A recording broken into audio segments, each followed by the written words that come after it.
Thanks for watching.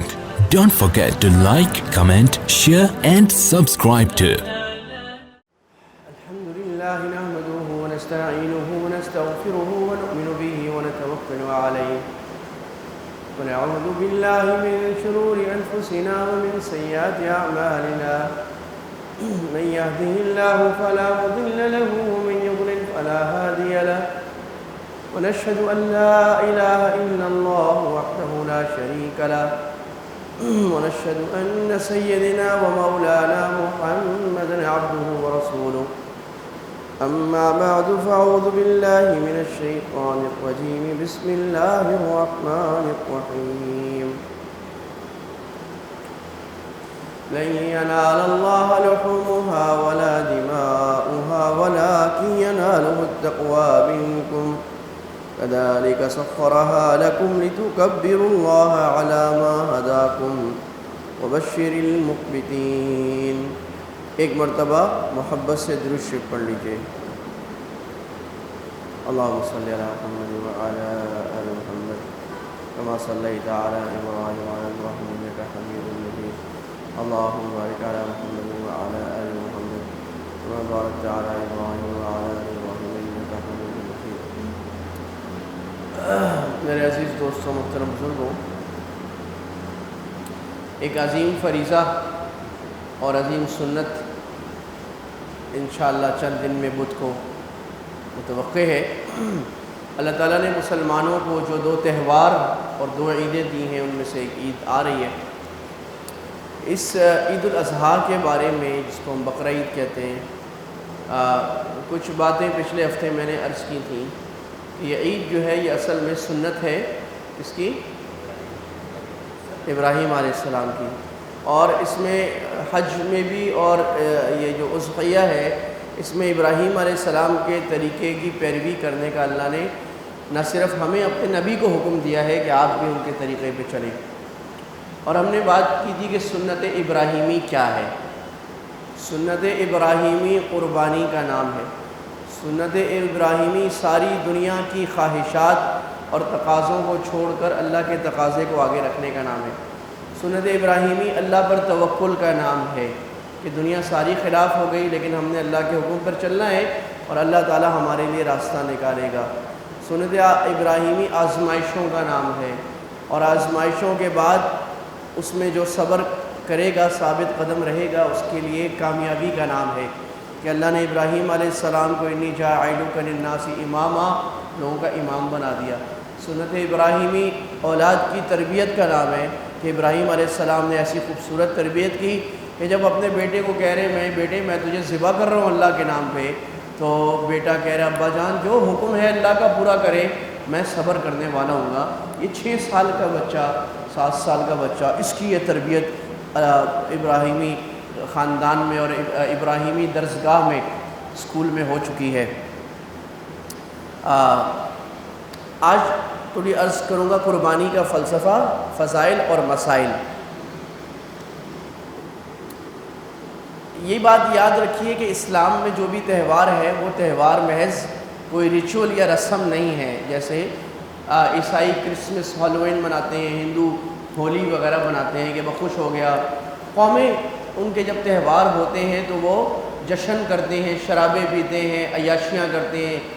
ہم جب جشن کرتے ہیں تو ایک نماز اور اضافی پڑھتے ہیں، 2 سجدے اور 9 تکبیرات اور. تو یہ اللہ تعالیٰ نے ہمیں دیا ہے کہ اللہ جب نعمت دے تو شکر میں اضافہ ہو. اللہ جب نعمت دے، ایک عمل کے بعد چھٹی نہیں ہو جاتی کہ بہت نمازیں پڑھنی آج چھٹی کر لیتے ہیں. نہیں، جب زیادہ نمازیں پڑھ لی تو اسی خوشی میں ایک اور نماز ہو جائے. تو جب انسان کو کوئی مشروب اچھا لگتا ہے، کوئی کھانا اچھا لگتا ہے، پیٹ بھرنے کے بعد بھی آدمی کہتا ہے چلو یار آدھی روٹی اور، ایک بوٹی اور. تو یہ اللہ نے بتایا کہ عبادت کی لذت اور حلاوت اور اللہ تعالیٰ کی اطاعت کی حلاوت اگر محسوس ہوئی ہے تو چلو شکر میں 4 سجدے اور تکبیرات اور اللہ کے شکر میں جمع ہو جاؤ. اور یہ جو عید کی نماز ہے، اگرچہ یہ واجب ہے، فرض نہیں ہے، یعنی عام نمازوں سے اس کی اہمیت فقہی لحاظ سے کم ہے، لیکن اس کی اہمیت ہے اتنی ہے کہ اللہ کے نبی نے فرمایا تھا کہ عید کی نماز میں مرد بھی آئیں عورتیں بھی آئیں، اور آپ سے پوچھا گیا کہ وہ جو اصحاب الخدور ہیں، اصحاب الخدور ان عورتوں کو کہتے ہیں جو کبھی نکلتی نہیں ہیں، آپ نے فرمایا وہ بھی آئے۔ آپ نے فرمایا جس عورت کے پاس چادر نہیں ہے اپنی پڑوسن کی چادر لے کے آئے اٹھا کر کے، اور جو عورتیں ایام سے ہیں ان کو نماز نہیں پڑھنی وہ بھی آئیں، اور مصلی کے ایک طرف کھڑی رہے وَلْيَشْهَدْنَ الْخَيْرَ، بخاری شریف کی روایت ہے، خیر کے اندر شامل ہوں گے۔ اتنی بڑی خیر ہے کہ سارے مسلمان تکبیرات اللہ اکبر لا الہ الا اللہ واللہ اکبر وللہ الحمد، اللہ ہی بڑا، سارے آواز لگ رہی ہے، ایسے جمع ہو رہے ہیں، اور وہاں جمع ہو کے اللہ کی بات اور اللہ کے آگے شکر کے رکعتیں پڑھ رہے ہیں اور آپس میں مل رہے ہیں، اور سارے مسلمان ایک ہی کام کر رہے ہیں اس دن، عید الفطر ہو عید الاضحیٰ ہو، سب کو قربانی کی فکر لگی ہے۔ ابھی قربانی کے لیے جا رہے ہیں، کسائی کو فون ہو رہا ہے، ہاں بھائی آ رہے ہو کہ نہیں آ رہے، رات کو بھی کسائی ہو گئے، قربانی نماز پڑھ لی، فکر ہے کہ بھائی کسائی آ گیا کہ نہیں آ گیا، ہمارا صحیح ہو گیا کہ نہیں ہو گیا۔ جناب ایسے دنوں میں مفتیان کرام کی بھی بڑی ویلیو بن جاتی ہے، عام دنوں میں تو کوئی پوچھتا کوئی نہیں ہے، کیونکہ لوگوں کو ان دنوں میں ویلیو ہوتی ہے۔ فون آ رہے مفتی صاحب بکرا منڈی میں کھڑا ہوں، سینگ خراب ہے، کیا کرنا ہے؟ مفتی صاحب گائے گھر پہ لے آیا، وہ پتہ لگا کہ دم جو ہے نا وہ گلو سے لگائی ہوئی تھی، دم تو باہر نکل گئی، ابھی کیا کرنا ہے؟ دانت ٹوٹ گیا، مفتی صاحب قربانی ہو جاتی ہے، یہ لنگڑا کے چل رہا ہے، مہنگا لگ رہا ہے مجھے جانور، کیا کریں، قربانی ہو رہی ہے کہ نہیں ہو رہی؟ تو یہ کام ہو رہے ہوتے ہیں۔ کیوں؟ اس کے پیچھے جذبہ اچھا ہے کہ اس کے اندر یہ جذبہ ہے کہ بیچارے کو اگر زیادہ نہیں بھی پتا، اس کو یہ جذبہ ہے کہ بھائی یہ میں اللہ کے لیے قربانی کر رہا ہوں تو میری اللہ کے سامنے میں اعلیٰ سے اعلیٰ چیز پیش کروں۔ جس بیچارے کے پاس پیسے نہیں ہیں وہ قرض لے کے قربانی کر رہے ہیں لوگ، حالانکہ ضروری نہیں ہے۔ جس پہ قربانی واجب نہیں ہے وہ بھی بیچارہ کسی طرح ایک حصہ ڈال لے، یار میں بھی قربانی کا ثواب حاصل کر لوں اور اچھے سے اچھا جانور لوں، خوبصورت سے خوبصورت۔ بعض لوگ 6 دفعہ منڈی کے چکر لگاتے ہیں، مزہ نہیں آتا جی، اچھے سے اچھا جانور لینا ہے، کیوں بھائی اللہ گوشت تو کھانا مقصد نہیں ہے، مقصد کیا ہے؟ اللہ کے سامنے۔ تو یہ جذبات قابل قدر ہیں، اچھی بات، اور یہ ہونے چاہیے۔ اور جانور پہلے آ گیا کہ بھئی ہم اس کی خدمت کر رہے ہیں، بچے کھیل رہے ہیں، خدمت کر رہے ہیں، بچوں کی تربیت ہو رہی ہے، دلوں میں محبت پیدا ہو رہی ہے۔ اب بچے نے جب 1 ہفتہ 10 دن جانور کو کھلایا پلایا گھمایا، اب جب آپ قربانی کرتے ہیں وہ بچہ رونے لگ جاتا ہے، بعض دفعہ یار حادثہ ہو جاتا ہے، یار اتنا میرا، وہ کہتے ہیں یار میرا جانور کل کر دینا، یہ آج اس کا کر دیں، آج کل میرا کر دیں، وہ کہتے ہیں 1 دن اور مل جائے۔ یہ وہ قربانی ہے۔ ابراہیم علیہ السلام نے بیٹے کی محبت تھی، اس کو قربان کیا۔ اللہ کہتے ہیں جانور کی محبت اتنی پیدا کرو۔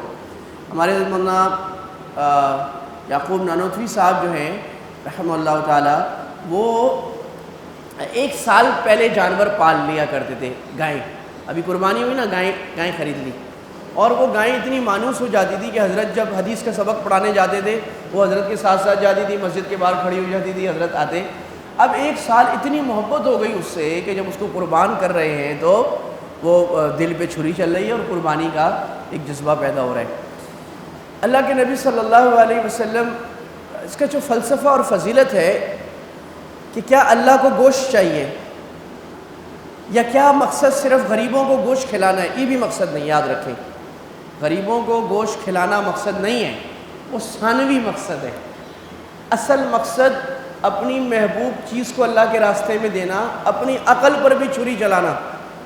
آج دنیا کے بڑے عقل پرست لوگ کہتے ہیں کہ جناب قربانی میں قوم کا، یہ غلام احمد پرویز نے لکھا تھا پہلے، اصل میں جو منکرین حدیث کا پاکستان میں بڑا آدمی تھا، اس نے کہا تھا قوم کا اربوں روپے کا پیسہ نالیوں میں بہا دیا جاتا ہے۔ اب جو بے وقوف ہوتے ہیں یا علماء کی صحبت نہیں اٹھائی ہوتی، وہ ہاں بات تو صحیح کہہ رہے ہیں، ارے بھائی کہاں نالیوں میں بہا دیا جاتا ہے؟ وہ تو گوشت خود بھی کھا رہے ہیں، غریبوں کو بھی، ایسے لوگ ہیں جن کو سال میں کبھی گوشت نہیں ملتا، خاص طور پہ چھوٹا گوشت سال میں نہیں ملتا، ان گھروں میں آپ نے گوشت پہنچایا، ان کی خوشی کا عالم تو دیکھیں کیسا ہے۔ دوسری بات، ایسے ہی بے عقلوں کے لیے تو یہ حکم آیا ہے، عقل میں سمجھ نہیں آ رہا کہ یہ کیا ہو رہا ہے۔ کود گئے ابراہیم آتش نمرود میں، زمانہ حیران ہے یہ ہو کیا رہا ہے، آگ میں چھلانگ مار دی جا کے اللہ کے بندے نے، اللہ کے حکم پر، وہی اللہ دیکھنا چاہ رہے ہیں۔ کہ میرا حکم سمجھ میں آ رہا ہے یا نہیں آ رہا، اس کی لاجک سمجھ میں آتی ہے نہیں آئی، اللہ کا حکم ہونا ثابت ہو گیا، قرآن میں حدیث صحیح میں آ گیا، اب ماننا ہے آپ کو۔ اب بھائی ہمیں نہیں پتہ تمہارے فلسفے، ہمیں یہ پتہ ہے اللہ کے نبی کی سنت ہے، پوری امت کی سنت ہے قرآن میں، تم اپنے فلسفے رکھو اپنے پاس۔ اللہ دیکھ رہے عقل کی قربانی دیتا ہے کہ نہیں دیتا؟ میری بات مانتا ہے؟ ابراہیم علیہ السلام دے دی۔ ابراہیم علیہ السلام کا بچے کو ذبح کرنا یا ذبح کے لیے تیار ہونا، یہ تو اور زیادہ اللاجیکل بات تھی۔ جانور ذبح کرنا تو چھوٹی اللاجیکل بات ہے، وہ اللاجیکل کام اللہ نے کیا، انہوں نے کر دیا، اور آگ میں چھلانگ مارنا تو یہ تو چھوٹی بات ہے۔ اصل میں اللہ تعالیٰ جو ہے نا ایک بہانے کے ذریعے ہمیں وہ ثواب دینا چاہ رہے ہیں جو ابراہیم کو دیا تھا، ہمیں ابراہیم علیہ السلام کی فوج نسل میں شامل کرنا چاہ رہے ہیں، اور ابراہیم علیہ السلام کی طرح دنیا کی قیادت، امامت اللہ ہمیں دینا چاہ رہے ہیں۔ وہ جو کہتے ہیں نا کہ انگلی کٹا کے شہیدوں کا نام، تو بس تم اگر جانور پر اخلاص سے چھری چلاؤ گے اللہ وہ ثواب دیں گے آپ کو، جیسے کوئی اپنی اولاد کو اللہ کے حکم پر ذبح کر رہا ہے۔ اور وہی بھائی اللہ کو قربانی تو نہیں، اللہ نے تو ذبح تو نہیں کراتا، اسماعیل تو ذبح نہیں ہوئے، اللہ تو دیکھنا چاہ رہا تھا، اللہ کو ظالم ہے؟ تو یہ آپ جو ذبح کر رہے ہو تو اللہ نے، اب عجیب بات ہے کہ ذبح کر کے پہلے زمانوں میں یہ ہوتا تھا کہ آگ آتی تھی اور وہ جس کی قربانی قبول ہوتی تھی اس کو اٹھا کے لے جاتی تھی، اور جس کی قربانی قبول نہیں ہوتی تھی اس کو اٹھا کے، یہی حابیل قابیل کے ساتھ قرآن میں جو قصہ ہے، اس قربا قربانا، جب حابیل اور قابیل دونوں نے قربانی کی، فتقبل من احدہما ولم يتقبل من الآخر، ایک کی قبول ہوگی دوسرے کی قبول نہیں ہوئی۔ امت محمدیہ کے لیے اللہ نے جو خاص امت محمدیہ کو خصائص دیے، اس میں ایک یہ ہے کہ قربانی کا گوشت ہمارے لیے حلال ہے، غنیمت حلال ہے، زکوٰۃ امت کے بعض طبقے کے لیے حلال ہے، کہ زکوٰۃ ایسا نہیں کہ آسمان پہ اٹھا لی جائے، بلکہ جو جس کو اللہ نے دیا ہے وہ غریبوں پہ خرچ کرے تاکہ امت میں ایکویلٹی آ جائے، غریب غریب تر امیر امیر تر نہ ہو۔ تو ہمارے مفتی تقی عثمانی صاحب اس کی بڑی زبردست مثال دیتے ہیں کہ بھی یہ تو ہدیہ تو تب ہوتا نا جب اللہ اس قربانی کو اٹھا لیتے، تو کہا اس کی مثال ایسی ہے کہ پہلے زمانوں میں بادشاہوں کو نا لوگ تحفے دیتے تھے، اب بادشاہ کو تحفے کی ضرورت تو ہے نہیں، کیونکہ بادشاہ کا مطلب آج کل ڈیموکریٹک گورنمنٹ تو نہیں ہوتی تھی، بادشاہ کا مطلب ہوتا تھا مونارکی، یعنی پورا ملک اس کا ہے، پورے ملک کا ہر آدمی اس کا ہے، سارے ریسورسز اس کے ہیں، اس کو کیا ضرورت ہے؟ تو وہ تحفہ دیتا تھا تو وہ بادشاہ یہ کرتا تھا تحفے پہ ہاتھ رکھ دیتا تھا، اور ہاتھ رکھ کے کہتا تھا جاؤ تم ہی لے جاؤ، بس اللہ نے ہاتھ رکھ دیا کہ اخلاص سے قربانی قبول کر لیا، خود کھا جاؤ۔ اگر کوئی قربانی کا سارا گوشت خود بھی کھا جائے کوئی گناہ نہیں ہے، ہاں یہ اور بات ہے، افضل اور سنت یہ ہے کہ ایک حصہ خود کھایا جائے، ایک حصہ رشتہ داروں کو دیا جائے، اور ایک حصہ جو ہے وہ غریبوں میں، یا اگر ایک حصہ نہیں، کوئی آدمی مثلا 3 قربانیاں کر رہا ہے تو وہ یہ بھی کر سکتا ہے، ایک قربانی گھر کے لیے رکھ لے، ایک قربانی رشتہ داروں کو، ایک قربانی وقف میں، پاکستان میں غریب علاقوں میں کہیں نہ کہیں بہت جو اچھے ادارے کر رہے ہیں ان کو بھی قربانیاں کرانی چاہیے، اچھا ادارہ ہو، مستند ادارہ ہو، کچھ قربانیاں اس کے پاس، کہ وہ سندھ کے دور دراز کے علاقے، سرحد کے دور دراز کے علاقے، پنجاب کے وہ علاقے جہاں ان کو گوشت نہیں ملتا تو وہ لوگ آرگنائز طریقے سے ان کو گوشت دے دیتے ہیں۔ سعودی عرب میں جو قربانیاں ہوتی ہیں وہ پہلے ضائع ہوتی تھیں، اب کافی سالوں سے حکومت کا یہ انتظام ہوتا ہے کہ حج کی جتنی قربانیاں ہوتی ہیں لاکھوں میں ہوتی ہیں، ان سب کو پیک کر کے افریقہ وغیرہ ایسے غریب ممالک میں بھیج دیا جاتا ہے۔ تو یہ ایک ثانوی مقصد ہو گیا۔ اللہ بتا کیا رہے ہیں، لن ینال اللہ لحومها ولا دماؤها۔ اب یہ فلسفہ اللہ نے سورہ حج میں بیان فرمایا، اللہ کو ہرگز اس کا گوشت نہیں پہنچتا نہ اس کا خون پہنچتا ہے۔ تو اللہ آپ کو کیا چاہیے جب آپ کو گوشت بھی نہیں چاہیے، خون بھی نہیں چاہیے؟ وَلَكِنْ يَنَالُهُ التَّقْوَى مِنْكُمْ، اللہ فرماتے ہیں مجھے تو تمہارا تقوی چاہیے، میں یہ دل دیکھنا چاہتا ہوں کہ یہ دل غیر اللہ سے آلودہ ہے یا میرا بندہ ہے، یہ میرا غلام ہے کسی اور کا غلام ہے۔ کہ ایک آقا کو اپنے ایسے غلام پر فخر ہوتا ہے کہ باہر والے اس کو لالچیں دیں، دوسرے والے اس کو زیادہ پیسوں کی آفر کریں، آ جاؤ بھائی ہم تمہیں سیٹ سے زیادہ تنخواہ دیں گے، وہ بولے نہیں مجھے تو ان سے محبت ہے، میں صرف پیسوں کے لیے اس کمپنی میں کام نہیں کرتا، میں تو ویژن کے لیے کرتا ہوں، انہوں نے مجھے اتنی محبتیں دی ہیں میں ان کے پاس ہی رہوں گا۔ اللہ دیکھ رہا ہے کہ غیر جب پیسے سے، مال کی چاہت سے، حرام مال کی چاہت سے، حرام خواہش کی چاہتوں سے ہمیں اللہ سے دور کرنا چاہ رہے ہیں، ہم اللہ کے بندے ہیں، بندوں کے بندے، وَلَكِنْ يَنَالُهُ التَّقْوَى مِنْكُمْ، تقویٰ کی تربیت ہو رہی ہے۔ یہی تقویٰ ہے کہ عقل پر چھری چلانا اور اللہ کے حکم کو ماننا، اپنی محبوب چیز کو اللہ کے راستے میں دینا، اپنی خواہشات پہ چھری چلانا، یہ قربانی، یہ ایک مشق اور ٹریننگ ہے۔ جیسے روزے میں ہم نے عرض کیا تھا کہ روزہ ٹریننگ ہے، روزہ آپ نے اب صرف رمضان کا نہیں رکھنا، سارا سال روزہ رکھنا ہے گناہوں سے، اب ساری زندگی قربانی پہ گزارنی ہے۔ اللہ کے نبی کی زندگی قربانی پر ہے ساری، مارا جا رہا ہے، گالیاں دی جا رہی ہیں، مذاق اڑایا جا رہا ہے، نعوذ باللہ مجنون پاگل کہا جا رہا ہے، بائیکاٹ کیا جا رہا ہے، 3 سال تک باہر نکال دیا گیا، قتل کے منصوبے، مکہ سے ملک بدر کر دیا گیا، مدینہ میں جنگیں ہو رہی ہیں، ایسی حالت پیٹ پہ پتھر بندھے ہوئے ہیں، کھانے کو نہیں ہے۔ اللہ کے نبی صلی اللہ علیہ وسلم جو چارپائی کا پایا ہوتا ہے اس کو پیٹ سے لگا کر آپ ایسے لیٹے ہیں رات کو، ایسے پیٹ جب خالی ہوتے ہیں تو دل کرتا ہے کوئی چیز لگی ہو، اس کو لگا کے۔ تو اماں عائشہ رضی اللہ کہہ رہے ہیں، یا حبیبی میرے محبوب کیا ہو گیا؟ اللہ کے نبی فرمائے الجوع الجوع، بھوک ہے بھوک ہے۔ یہ قربانیاں اللہ کے نبی نے خود دیں، اپنی قربانی بھی دی، اپنے بیٹوں نواسوں بیٹیوں نواسوں کی قربانیاں بھی دیں۔ حضرت حسین کو شہید کرایا، اللہ کے نبی کو معلوم تھا حسین شہید ہوں گے، لیکن اللہ کے نبی نے پھر بھی دعا کی، یہ نہیں اللہ سے مانگا کہ حسین شہید نہ ہو، آپ نے فرمایا قیامت میں خون کا بلدہ میں لوں گا۔ لوگ دعا کرتے ہیں اللہ میری اولاد کو سکھا رکھے، اللہ کے نبی دعا کر رہے ہیں اللہم اجعل رزق آل محمد قوتا، اے اللہ آل محمد کے رزق کو تھوڑا کر دیں، آل محمد کے رزق کو قوت کہتے ہیں، جسے ہم اردو میں کہتے ہیں قوت لا یموت، ایک دن کا کھانا 2 دن کا کھانا تھوڑا سا بس واجب۔ حضرت عمر رضی اللہ عنہ آئے، اللہ کے نبی کھجور کی چٹائی پر لیٹے ہوئے سوئے ہوئے، آپ اٹھے تو آپ کی کمر پہ سخت نشانات، جیسے کسی سخت چیز پر سوئے تو نشانات لگ جاتے ہیں۔ حضرت عمر رونے لگے کہ یا رسول اللہ کیسر و کسریٰ کے بادشاہ تو نرم مخمل اور ریشم کے گدوں پر سوئیں، اور آپ 2 جہان کے بادشاہ آپ ایسے سوئیں۔ آپ اٹھ کر بیٹھ گئے اور تھوڑا سنجیدہ ہو گئے، آپ نے فرمایا عمر ابھی تک سمجھ نہیں آئی، مالی ولی الدنیا وما انا والدنیا الا کراکب استظل تحت شجرۃ ثم راح وترک۔ آپ نے فرمایا میری اور دنیا کی، میری دنیا سے کیا تعلق؟ میری اور دنیا کی مثال ایسی ہے، ایک مسافر راہ چل رہا ہو، ایک درخت کے نیچے سستانے کے لیے چند لمحے رک جائے، آرام کر لے، پھر اس کو چھوڑ کے چلا جائے۔ یہ دنیا تو وہ ٹرانزٹ لاؤنج اور وہ درخت ہے۔ تو دنیا کی چیزوں کی قربانیاں دینا دین کے لیے، اس کا مطلب یہ نہیں خواہ مخواہ آدمی مشقت میں اپنے آپ کو ڈالے، لیکن جب کسی بڑے مقصد کے لیے قربانی آئے اور تو وہ قربانی دینے کے لیے تیار ہو، خود بھی اپنی اولاد کو بھی تیار کرنا۔ اس لیے اللہ نے اس قصے میں ابراہیم اور اسماعیل دونوں کو ذکر کیا کہ آپ کو ابراہیم کا کردار ادا کرنا ہے اور آپ کو اپنے بیٹے کو اسماعیل بنانا ہے۔ بس اگر ابراہیم اور اسماعیل امت میں کافی سارے ہو جائیں، یہ ہو ہی نہیں سکتا یہ امت کامیاب نہ ہو۔ تو ہم قربانی عید الاضحیٰ میں تو کر رہے ہیں، پورا 12 مہینے کی قربانی ہم نہیں دے رہے۔ 1000 روپے کا نفع ہو ہم دین کو بھول جاتے ہیں، 1 نمبر کی بجائے 2 نمبر چیز۔ شوہر گھر میں آ کے بھول جاتا ہے اس بیوی کا حق ہے اس پہ ظلم کرنا، مارنا دھاڑنا، گالیاں دینا۔ بیوی بھول جاتی ہے کہ یہ گھر میری امانت ہے، شوہر کی اطاعت ہے۔ بچے اپنے والدین کو بڑے ہو کر ان کی عزت اکرام بھول جاتے ہیں۔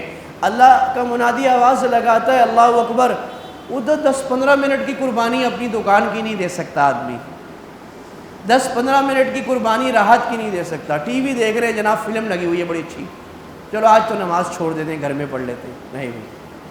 تو یہ چھوٹی، اللہ ہم سے چھوٹی چھوٹی قربانیاں مانگ رہے ہیں میرے عزیز دوستوں، بڑی قربانی اللہ نہیں مانگ رہا۔ وہ چھوٹی قربانی پہ اللہ بڑا اجر دے رہا ہے، لیکن ہم چھوٹی قربانی تو آگے دیں، اللہ بھاگ کر ہمیں پکڑ لیتے ہیں۔ ہم اتنا سا اللہ کی طرف آتے ہیں، اللہ تعالیٰ اتیتہ باعا، اللہ اتنا آ جائیں گے ہمارے پاس۔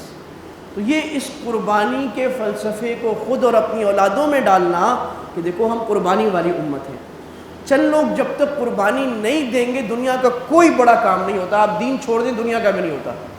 دنیا میں جن لوگوں نے بڑا نام کمایا ہے، جن قوموں نے یا افراد نے، آپ ان کی زندگی پڑھ لیں، سخت قسم کی قربانیاں دی۔ جو قومیں گر کر اٹھی ہیں قربانیاں دی، 50 سال میں قومیں کیا سے کیا ہو گئی ہیں۔ سنگاپور کو دیکھ لیں، آپ یورپ کو دیکھ لیں، گر کر کہاں چلا گیا، ہم وہیں کے کھڑے ہیں۔ قربانی دینے کو، مجاہدہ کرنے کو تیار نہیں ہے۔ تو بھی قربانی اور اجتماعیت، یہ سارے لوگ ایک ہی کام کر رہے ہیں نا، عید اضحیٰ کی اجتماعیت، کبھی ہم نے مل کر قربانی کرنی ہے، تو ہم نے امت کو بھی مل کر سنبھالنا ہے، ایک دوسرے کا خیال، ایک دوسرے کی صلہ رحمی، 12 مہینے پڑوسی بھوکا نہ سوئے، میرے علاقے کے غریبوں کی کفالت ہو جائے، امت میں جو کام غلط ہو رہے ہیں وہ صحیح ہو جائیں، جو کمیاں ہو رہی ہیں پوری ہو جائیں۔ اس کے لیے اپنا کردار کسی اچھی جماعت میں، کسی اچھے سلسلے میں، علماء کی کسی اچھے جماعت کے ساتھ مل کر اپنی خدمات کو، اپنی جان مال وقت کو پیش کرنا، دین کے کاموں میں آگے بڑھ کر چلنا، قربانیاں دینا، یہ قربانی وَلَٰكِن يَنَالُهُ التَّقْوَىٰ مِنكُمْ كَذَٰلِكَ سَخَّرَهَا لَكُمْ۔ اللہ فرمانے اسی طرح ہم نے جانور کو مسخر کر دیا، لِتُكَبِّرُوا اللَّهَ عَلَىٰ مَا هَدَاكُمْ، تاکہ تم اللہ نے تمہیں جو ہدایت دی اس پر تم اللہ کی بڑائی بیان کرو، اپنی کسی کمال پر اپنی بڑائی بیان کرنے کی بجائے اللہ سبحانہ و تعالیٰ کی بڑائی بیان کرے۔ یہ تکبر کا علاج بتا دیا کہ اب ہماری جو قربانیاں ہو رہی ہیں اب اس میں ریا ہو رہی ہے۔ ارے بھائی یہ تمہارا کمال نہیں ہے کہ تم 2 لاکھ کا 3 لاکھ کا بکرا لے آئے یا 10 لاکھ کی گائیں لے آئے، یہ اللہ کا کمال ہے۔ اگر کوئی 10 لاکھ کی گائیں لا رہا ہے اخلاص کے ساتھ بڑی اچھی بات ہے، لیکن اس کے عمل سے ظاہر نہ ہو کہ ریا ہو رہی ہے، سرچ لائٹیں لگائی ہوئی ہیں، جانور کو جناب ٹیگ لگائے ہوئے، برانڈنگ ہو رہی ہے جانور کی، فوٹو شوٹ ہو رہے ہیں، سیلفیاں کھنچ رہی ہیں، یہ تو ریا ہو گئی۔ یہ ریا، یہ تو قربانی کا پہلا مقصد اخلاص تھا، اسی پر چھری چلا دیا آپ نے، 10 لاکھ خرچ کر دیے اور بیکار کر دیے۔ زیادہ قربانیاں کرنا غلط نہیں ہے، محمود ہے۔ اللہ کے نبی نے 63 اونٹ کیے ہیں حج، 63 × 7 کتنے ہو گئے؟ یہ منع نہیں ہے، آپ 20 قربانیاں، 100 قربانیاں کریں ماشاءاللہ، کہ ریا والا کام نہ کریں، اخلاص سے کریں اس کو صحیح طرح کر کے۔ اور اب وہ ایک مسئلہ شروع ہو گیا جناب، اب آرٹیفیشلی جانوروں کو موٹا کیا جا رہا ہے، جو ہیلتھ کے لحاظ سے بھی خراب ہے، تو وہ ایک وہ دکھاوے کے نئے طریقے اور سارے ہو رہے ہیں۔ اچھا اب تھوڑا سا کچھ مسائل پر آتے ہیں، 2 قسم کے۔ ایک تو معاشرتی مسائل ہیں، پچھلے دنوں ایک بڑا سیمینار ہوا، اس میں بڑی اہم بات آئی تھی، اس میں حکومت کے جو KMC کے لوگ ہیں، بڑے ویسٹ مینجمنٹ کے، وہ بھی تھے کہ بھئی ہمارا عوام کا جو رویہ قربانی کرنے پہ ہے وہ دین کے طریقے کے خلاف ہے۔ اللہ کے نبی نے فرمایا تھا، اللہ کو یہ اچھا لگتا ہے جب انسان کوئی کام کرے اَيُحْسِنَهُ، خوبصورت کر کے کرے، پرفیکشن کے ساتھ کرے، باکمال کرے۔ اور مثال بھی اللہ کے نبی نے دی کہ جب تم ذبح کرو فَأَحْسِنُوا الذِّبْحَ، خوبصورتی سے ذبح کرو۔ ایک معنی تو یہ کہ چھری تیز ہو، جانور کو صحیح لیٹاؤ، بسم اللہ وعلی ملت رسول اللہ دعا پڑھو، بسم اللہ اللہ اکبر دعا پڑھو، اللہم تقبل ھذا دعا پڑھو، ٹھیک ہے، دائیں طرف۔ ایک معنی یہ ہے کہ بھائی اس کو خوبصورتی سے کرو، گند نہ ہو۔ ابھی جانور آگے گلی میں باندھ دیا، گوبر پھیل گئی، گلی بند ہو گئی، اس کا خیال ہو، جگہ ہے گلی میں ٹھیک ہے، نہیں تو اجتماعی قربانی میں حصہ ڈالیں۔ اور نہیں بھی ساری قربانیاں میری آنکھوں کے سامنے ہونی چاہیے، بھائی یہ مستحب ہے، ضروری نہیں ہے۔ اب اگر آنکھوں کے سامنے کرنے کی ویسے علاقے میں گند پڑ رہا ہے تو آپ کہیں اور کرا لیں۔ یہ شعور مسلمانوں میں ہونا چاہیے۔ جو دنیا میں باشعور قومیں ہیں، ملیشیا، انڈونیشیا، ترکی، وہ ایسے ہی کرتے ہیں، وہاں گلیوں میں گند مند نہیں ہوتا قربانی کے وقت، قربان گاہیں بنی۔ خیر حکومت کا بھی اس میں بہت رول ہے کہ حکومت بھی ایسی قربان گاہیں فراہم کرتی ہے، لیکن ہمارے پاس بھی آپشنز ہیں کہ ہم کچھ قربانیاں اپنے پاس، کچھ باہر، کچھ محلے والے مل کر کسی گراؤنڈ میں کسی جگہ پہ کر بھی رہے ہوتے ہیں، لیکن اس کو اچھا کرنے کی ضرورت ہے، گند نہ پڑے۔ اس کے علاوہ جب قربانی کی تو پھر وہ خون بھی وہاں سڑک پہ بہہ رہا ہے، گوبر بھی باہر اٹھا کے پھینک دی، اور KMC والے اٹھا کے لے جائیں گے، بھئی یہ میرا ہیڈ ایک، یہ آپ کا ہیڈ ایک ہے۔ اللہ کے نبی نے فرمایا یہود اپنے گھر کے صحن، گھر کے باہر کے حصے کو گندا رکھتے ہیں، تم گندا نہ رکھو۔ آج یہودی صاف رکھتے ہیں، ہم گندا کرتے ہیں۔ زیادہ بڑا مسلمان ہو اس کے گھر کے باہر گند زیادہ ہے، یہ تو اچھی بات نہیں ہے بھائی۔ ہاں آپ کو صفائی کرنی ہے، تھوڑا پیسہ خرچ کریں، بلا لیں، خود لگ جائیں، صاف کر کے کچرے کو کچرا دان تک پھینکوا کے آئیں۔ ہمارے ادھر ایک بزرگ جو ہیں، وہ ہمارے ایک مدرسہ ہے اس کے سامنے کچرا سڑک پہ پھینک رہے لاگے۔ میں نے کہا بابا جی میں نے اٹھانا، کہہ رہا آپ کیوں اٹھا رہے ہو؟ میں نے کہا کچرے کی باسکٹ میں ڈال دو۔ کہہ رہے نہیں بھنگی آئے گا اٹھا کے لے جائے گا۔ میں نے کہا بھائی بھنگی آئے گا اٹھا، تو آپ خود، اب ان کو تو نہیں کہتے تھے آپ بھی بھنگی بن جاؤ، بھائی وہ بھنگی نہیں ہے، وہ آپ کا محسن ہے، وہ کچرا اٹھا رہا ہے، بھائی آپ کچرے میں ڈال دو۔ مجھے کہتے ہیں امریکہ سے آئے ہو، یعنی شعور یہ بن گیا، اتنا گندا ذہن ہو گیا کہ جو صفائی کرتا ہے وہ امریکہ سے آئے، مسلمان گندا رہتا ہے، یہ کون سی بات ہے؟ تو یہ جو سماجی رویے ہیں ان کو بھی صحیح کرنے کی ضرورت ہے کہ ہماری قربانی کا رکھنا اور ذبح کرنا اور اس کے بعد ڈیل کرنا ایسا ہو کہ سڑکوں میں تعفن، بدبو، گندگی یہ مسلمان کی علامت نہ ہو۔ بلکہ صفائی ستھرائی، پھر وہاں اسپرے کرانا، اس کے بعد وہ جو پاؤڈر ڈلوانا، یہ سارا کام خود کریں۔ KMC کچھ سالوں سے بڑا اچھا کام کری کراچی میں، اٹھا لیتی، لیکن آپ اپنا کام بھی پورا کریں۔ اس کے علاوہ مسائل میں کچھ یاد رکھیں، بعض حضرات قصائی سے کرا دیتے ہیں، وہ قصائی پتہ نہیں کیسا ہوتا ہے، بسم اللہ پڑھتا ہے، اللہ اکبر پڑھتا ہے، منہ میں گٹکا رکھا ہوتا ہے، تو بھئی آپ خود چھری چلائیں، مرد ہیں خود چھری چلائیں، اور قصائی سے سیکھیں، اس کو بولے میں خود چھری چلاتا ہوں کہا۔ اور مسئلہ یہ اگر 2 آدمیوں نے ہاتھ رکھا چھری پہ تو دونوں کا تکبیر پڑھنا ضروری ہے، تو زور سے تکبیر پڑھے اور اس کو بھی بولے تکبیر پڑھے۔ اس طرح بعض سنتیں اور مستحب ہیں وہ جلدی میں چھوٹ جاتے ہیں، مثلا قبلہ رخ لٹانا، اب وہ قصائی کو کیونکہ جلدی ہوتی ہے، اس کا سیزن ہوتا ہے، وہ کہتے ہیں فٹافٹ فٹافٹ، نہیں بھائی اس کو قبلے سے لٹایا جائے گا۔ دعا پڑھنے کا وقت نہیں ہوتا، بھائی دعا پڑھنی ہے، دعا پڑھ کر بسم اللہ اللہ اکبر پڑھ کے اس کو ذبح کرنا ہے۔ انی وجہت وجہی للذی فطر السماوات والارض حنیفا وما انا من المشرکین ان صلاتی ونسکی ومحیائی ومماتی للہ، تو یہ دعا پڑھ کے اس کو ذبح کرنا ہے ابراہیم سے۔ اور اس کے بعد جو ہے یہ ہے کہ جانور میں جو عیب ہیں موٹے موٹے ہم نے مسائل میں بیان کیے تھے، آج کی مجلس میں دوبارہ بیان کر دی جائیں گے۔ تو خلاصہ یہ ہے کہ اگر کان وغیرہ 1/3 سے زیادہ کٹا ہوا ہے تو قربانی نہیں ہوتی، سینگ ٹوٹا ہوا ہے تو اوپر سے ٹوٹا ہے تو ہو جاتی ہے، اگر جڑ سے اکھاڑ دیا ہے اور پھر گلو سے ماشاءاللہ سے چپکا دیا ہے اور پتہ لگ جائے جڑ سے اکھڑا ہوا ہے تو نہیں ہوگی۔ دم پوری کٹ گئی ہے اور گلو سے ایلفی سے جوڑ دی ہے تو نہیں ہوتی، ہاں دم 1/3 کٹی ہے تو ہو جاتا ہے۔ جانور 1 پاؤں بالکل ہی خراب ہو گیا ہے تو پھر نہیں ہوتی، ہاں اگر 1 پاؤں تھوڑا سا لنگڑا ہے تو ہو جاتی ہے، وہ رکھ کے چل سکتا ہے۔ اسی طرح اگر جانور کو خارش ہے اور اتنا کمزور ہو گیا ہے کہ بس وہ بالکل معذرت کے ساتھ وہ چھیپا کا بکرا بن گیا ہے 4000 والا، لات مارو گر جاتا ہے تو وہ قربانی نہیں ہوتی، یعنی بہت زیادہ کمزور ہو گیا ہے تو نہیں ہوتی۔ لیکن اگر خارش وارش ہے لیکن اتنا کمزور نہیں ہے جانور تو قربانی ہو جاتی ہے۔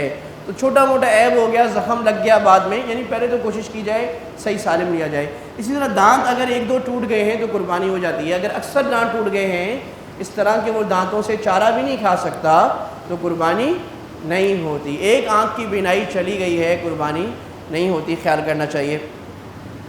تو یہ کچھ چھوٹے مسائل ہیں، اس پہ مزید مسائل کی مجلس میں بات کر لی جائے گی۔ اور گوشت کے بارے میں نے عرض کر دیا کہ وہ کھال کسائی کو آپ اجرت میں نہیں دے سکتے، اس کی اجرت آپ الگ سے طے کریں۔ کھال جو ہے وہ آپ کو یا تو خود استعمال کریں، یعنی بیچ کر بھی پیسے آپ نہیں رکھ سکتے، استعمال کر لیں، اس کا جانماز بنا دیں، کارپیٹ بنا لیں، کوئی بھی چیز بنا لیں، اور یا کسی مستحق کے زکوٰۃ کو دیں، جس آدمی پر زکوٰۃ لگتی ہے وہ لے اور پیسہ کھائے، یا ایسے ادارے کو دیں جو زکوٰۃ وصول کرتا ہے، مدارس سب سے آگے ان کا خیال کریں، ہسپتال ہے یا اور بھی جو اچھے ادارے ہیں جہاں نظام ہے ان کو دے دیں۔ تو یہ کچھ مسائل تھے قربانی کے۔ عید کا طریقہ بھی سیکھ کر جائیں کہ بھئی عید کی نماز کیسے پڑھنی ہے، عیدگاہ میں پہلے سے پہنچیں۔ عید الفطر میں کچھ کھا کر جانا ہوتا ہے، سنت ہے، عید الاضحیٰ میں سنت یہ نہ کھائیں، اگر آسانی ہو قربانی کا گوشت سے آپ کھائیں پہلے، لیکن اگر آپ کے یہاں قربانی کا گوشت دیر سے پک رہا ہے، آپ کو ناشتے کا دل کر رہا ہے تو کھانے میں کوئی حرج نہیں ہے۔ یہ کوئی ہارڈ اینڈ فاسٹ رول نہیں ہے، واجب نہیں ہے، بہتر سنت مستحب چیزیں ہیں۔ اور تکبیرات زور سے پڑھتے ہوئے جانا ہے، ہاں یہ اس میں لوگوں کو بڑی شرم آتی ہے، باقی کاموں میں شرم نہیں آتی، بھائی اس کام چل بھائی یہ گلیاں گونج رہی ہوں تکبیر سے، عید گاہیں گونج رہی ہوں تکبیر سے۔ ماشاءاللہ آپ میں سے بہت سے حضرات کو حرمین میں عید کا اتفاق ہوا ہوگا، اللہ ہمیں بار بار لے جائے، اللہ وہ دروازے کھولے جلدی سے، اللہ یہ محرومیاں ختم فرمائے۔ تو وہاں وہ جو مؤذن صاحب ایسی خوبصورت آواز میں فجر کے بعد سے اللہ اکبر لا الہ الا اللہ واللہ اکبر وللہ الحمد اللہ اکبر کبیرا والحمد للہ کثیرا وسبحان اللہ بکرۃ واصیلا وصلی اللہ علی نبینا محمد وعلی آلہ وصحبہ وسلم پڑھا رہے ہیں۔ تو یہ ماحول بنے، بچے بھی سن رہے ہیں، بڑے بھی، گھر میں بھی فجر کے بعد سے تکبیرات کہنی شروع کر دی۔ یوم عرفہ کا روزہ بہت فضیلت کا روزہ ہے، بعض فقہاء نے، بعض علماء نے اس کو رمضان کے روزے سے بھی زیادہ فضیلت والا، اور یہ دن جو ہے عرفہ کا بالاتفاق پورے سال کے دنوں میں سب سے افضل دن ہے۔ تو بھئی یہ ہماری سستی ہے خواہ مخواہ کی، رمضان میں 30 روزے نہیں رکھ لیتے سارے، تو یوم عرفہ کا روزہ ہم سارے رکھ لیں گے. ویسے ہی یہ 9 دن کے سارے روزے سنت ہیں، لیکن فضیلت والے عرفہ کا روزہ جو ہے، اور عرفہ اب آپ اس میں نہ پڑھیں کہ وہاں کب ہو رہا ہے یہاں کب ہو رہا ہے، آپ جناب عید سے 1 دن پہلے کا روزہ رکھ لیں. اگر کسی کو یہ خیال ہے کہ وہاں تو یوم عرفہ مثلا اس دفعہ پیر کو ہے تو آپ پیر کا بھی رکھ لیں، جھگڑے والی کیا بات ہے، اس میں خواہ مخواہ بحث کی کیا ضرورت ہے بھائی. آپ کا خیال ہے آپ 2 دن رکھ لو، آپ 3 دن رکھ لیں، آپ 4 دن رکھ لیں. ہم لوگ جھگڑے کرتے ہیں، بحثیں کرتے ہیں، کام نہیں کرنا ہوتا، جھگڑا وہ کرتے ہیں کام نہیں کرنا، روزہ رکھو. تو اس کا ماحول بنائیں بھائی، گھر میں اچھی ساری سحری ہو، اچھی ساری افطاری آپ کریں، گھر کو ترغیب دیں. ماحول آپ بنا لیں گے روزہ آسان ہوگا. ایک آدمی رکھے گا مشکل ہوگا. یہ وہ سنت چیزیں ہیں جو عبادت کی تکمیل کرتی ہیں اور عبادت کی تحسین کرتی ہیں، اس کو خوبصورت بناتی. میں کپڑے کوئی بھی پہن سکتا ہوں، پھٹے پرانے کپڑے تو ہوں گے، لیکن میں اچھا پہنوں، خوبصورت پہنوں، خوشبو لگاؤں، اس پر ویسٹ کوٹ پہنوں، اچھا لگے گا. اسی طرح اللہ کے سامنے عمل جب کیا جا رہا ہے، جب ہم تحفہ دیتے ہیں، خوبصورت تحفہ، خوبصورت ڈبہ، خوبصورت پیکنگ، خوبصورت ربن، یہ اللہ کو عبادت کو ایسا خوبصورت بنا کر. اور بھئی کوئی کتاب یا آپ تو گوگل پہ آپ کو اچھے جو ریلائبل دارالافتاء ہے وہ ان کی ہدایات آپ لکھ لیں اردو میں، انگلش میں، قربانی کے فضائل مسائل آپ کو مل جائے گا. کوئی کتاب خرید اس کو پڑھ لیں اور وہاں پر دعائیں جو وقت کی ہیں وہ آپ کو یاد رہیں. اللہ تعالی ہم سب کی قربانیاں عید کو قبول فرمائے اور اللہ ہمیں عید کی سچی خوشیاں عطا فرمائے. آخری بات یہ ہے کہ ایسے موقع پر بتکلف خوشی کا اظہار سنت ہے. لہٰذا اگر کسی صاحب کو مسکرانا سارا سال نہیں آتا، عید میں تو مسکرا لیں اور گھر میں ایسا ماحول ہو کہ خوشی کا، اچھا کھانے کھلانے کا، تحفے دینے دلانے کا، اور فیملی کو اپنا ٹائم زیادہ دیں، دوستوں کو ٹائم دیں، تاکہ خوشی کا ماحول پورے مسلمان معاشرے میں نظر آئے. اللہ عمل کی توفیق عطا فرمائے. وما علینا الا البلاغ وآخر دعوانا الحمدللہ رب العالمین. Thanks for watching. Don't forget to like, comment, share and subscribe to